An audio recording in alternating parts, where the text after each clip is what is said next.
Good morning, everyone. This is Sai Chandrika Pita, and today I'm here to present you about my capstone project, which we can see that is predicting the community spread of infectious disease with the help of electronic medical records. Well, our main goal of this project is to predict the rather than understanding when and where the disease is spreading, we are focusing on understanding how the disease is spreading.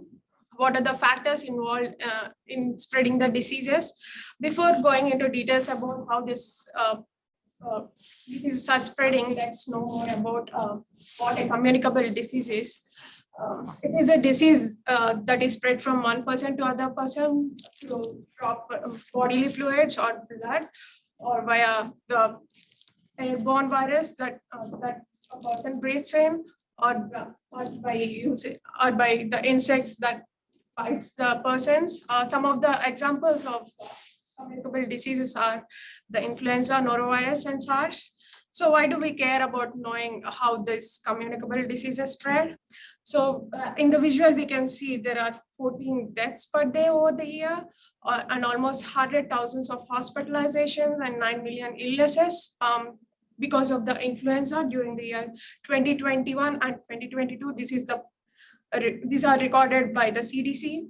So this will cause a human and economic burden on the population in the United States. So that's why I'm concerned about this project. So my mission is to help the people within the community live healthier lives and make health systems work better for the people within the community. This can be done by reducing the spread of the disease, and predicting the spread would help in informing the community health policies and allocate the resources more effectively during the outbreaks. How can we reduce this disease spread? And this can be done by timely prevention and control measures. Some of the measures could be like getting vaccinated, and by taking preventive measures like frequent hand washing, or by staying away from the infected people. This will slow down the spread of the disease. Some of the control measures could be like identifying the transmission chains using a social network. This transmission chains means identifying the close contact with the infected people that might prevent the spread of disease from other infected people to the other people. And these contacts can be identified by interviewing the infected persons or by using a web-based surveys as well. But surveys can be collected easily. They can be collected easily, but they lack the details and completeness to yield the realistic models. Another way to identify the transmission chains is to use the electronic medical records. It provides a highly granular and accurate information about the epidemiological links that can be used to connect the people within the community. And we also need to identify the risk factors associated with the disease spread. And how are we going to generate this social network to identify the transmission chains? Well, I'm going to use the EMR in this project to develop the transmission chains. We can use features like patients' reported address, or their visits to the hospital, or employers' address. These features within the EMR can be used as a predictive features of the spread of the disease. We can also include the risk factors like the diagnosis or the chronic conditions or the vaccination status as a part of the developing a social network. And this generated network is going to be used to predict the spread rate within the community. And this is the architecture that this is the functional architecture of my capstone project. And this the data that I'm using is provided by Carolyn Clinic, and most of the data that I'm using is personally identifiable information. So we are going to use all this. We are going to develop this project in a Carolyn Clinic secure environment, so that it will not be against to any government compliances. So these are the data sets that I'm getting from the Caroline Clinic, and the data will be processed and we'll generate a social network of patients, and that will be used to feed to the machine learning model. We are using a logistic regression model here because we are more into knowing about what are the predictive features of the spread of the disease rather than how the disease is spread. I mean, when and where the disease is spreading. So that's why we are using the logistic regression here. And the model's output will be evaluated based on receiver output characteristics curve. So if the logistic regression identifies the predictive features of spread, then we can use those features to develop a deep learning model which can improve the prediction accuracy as well. So additionally, we can also add features like the number of schools within the community or the number of airports in the community where the mobility happens, which can aids to the spread of the disease.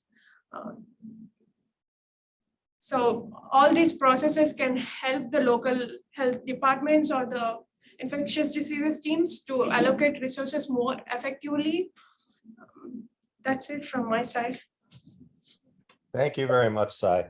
And I want to share with the audience that we anticipate this is going to be a 5 to 7 year project working with Carillion. So Sai is doing the very first initial phase, and Nicole, who was presenting earlier, is going to pick up in May where Sai leaves off. Nicole is already shadowing the project. So this is going to be a nice long-term project for us. What questions do we have for Sai? So you were talking about using social media. Where does that play into, if you look back at your architecture picture? So where is the data from social media coming into this model at? I'm not using social media. I'm only using the electronic medical records from the hospital. Okay, I misunderstood, sorry. I think it was using it to make social networks. Yeah. Okay, gotcha. So I have a question about your data cleaning and processing. You have quite a bit of data in the multiple data sets or data records. What are the data points that you're using to calculate to generate your predictive model?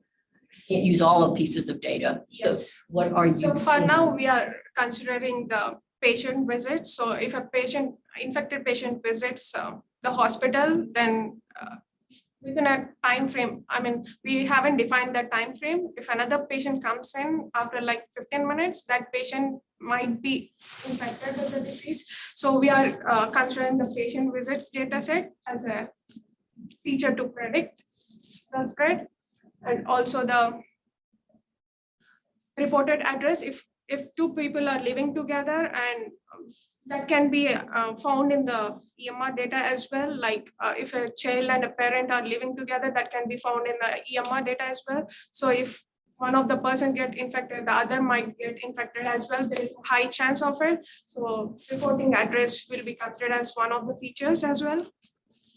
Okay, so is Carillion talking with you about the specific data pieces that they'd like for you to use to call your final predictive model?